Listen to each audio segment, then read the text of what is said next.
One take. This is NBA One Take, featuring yours truly, Pretty Boy Lakers. This is NBA One Take for your head, NBA One Take for your brain. Coming live, Brooklyn, New York. This is NBA One Take, April 24th, 2021. It's 3 games for me on the docket, and the first game was hometown team Brooklyn Nets is taking on the Celtics, and the Nets get the victory in the on ESPN game. And even though Jason Tatum had 38 points, it just wasn't enough playing without his partner in crime, Jaylen Brown. And the Nets win. Kyrie was out there, boogieing, and Bruce Brown showed the good outing. Still without KD. James Harden still don't have an update. I told people about that KD injury. I think it's going to be day to day. And they're going to take real precautionary measures. He's saying he's fine, but they're taking the best measures possible. So the Nets get the win. They flowing. It's going to be a good finish, I think. Who's going to get that number 1 seed between the Sixers, Bucks, and the Nets? I think the Nets won it, but they're not going to think. Because the playing game situation, if you know 1 to 2, you get that extra, possibly day or 2, you get kind of more rest. I guess you got to figure out what that 7 and 8 got to do with that 9th and 10th seed. So you kind of trying to fight to get that, The next game was the Clippers versus Houston Rockets. The Clippers get the win. PG and Boogie Cousins is out there going to work. John Wall showed a good outing. Well, the Clippers get the big win.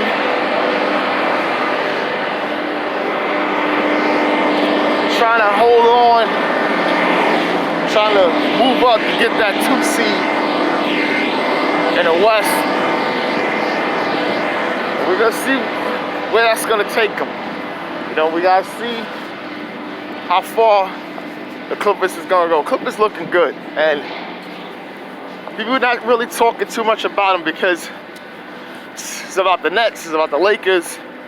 And now people are talking more about the Knicks.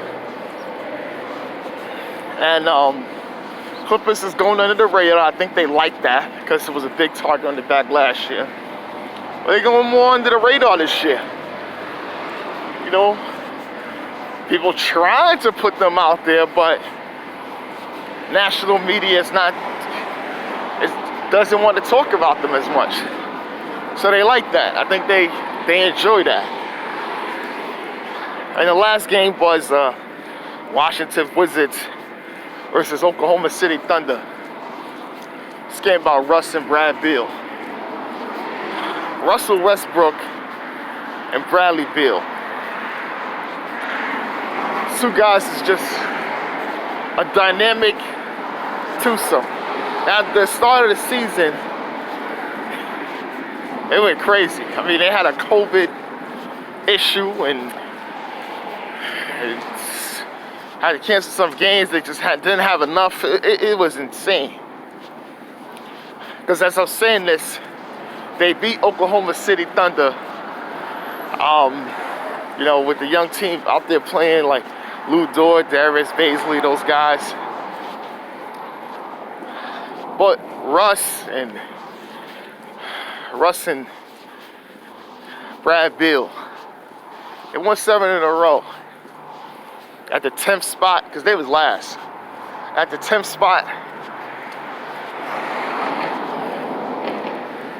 And they're getting more and more confident, I think, as a team. Guys are getting more confident, more comfortable.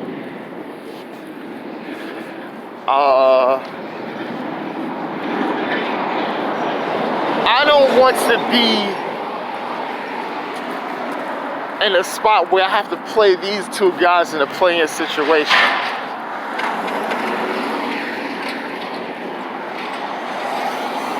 You see, this play-in thing, I don't think the play-in should go anywhere now.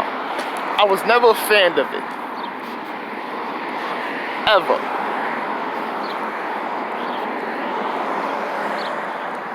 But now, I like it. I want it to stay. I love the play-in game. That brings the joy and excitement back into basketball. That's gonna bring more fans to know that, look, regular season is going to count down to the wire.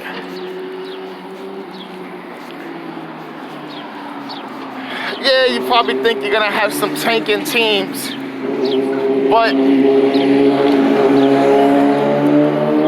they configured the system so much that, look,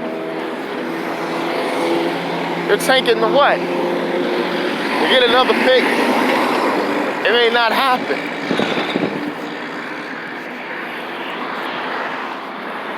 So I enjoy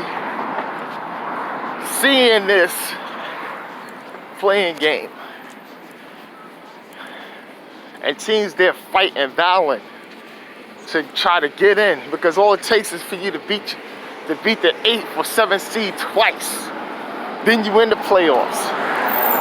You can ride that momentum against whoever is the number 2 or 1 seed and possibly shock the world.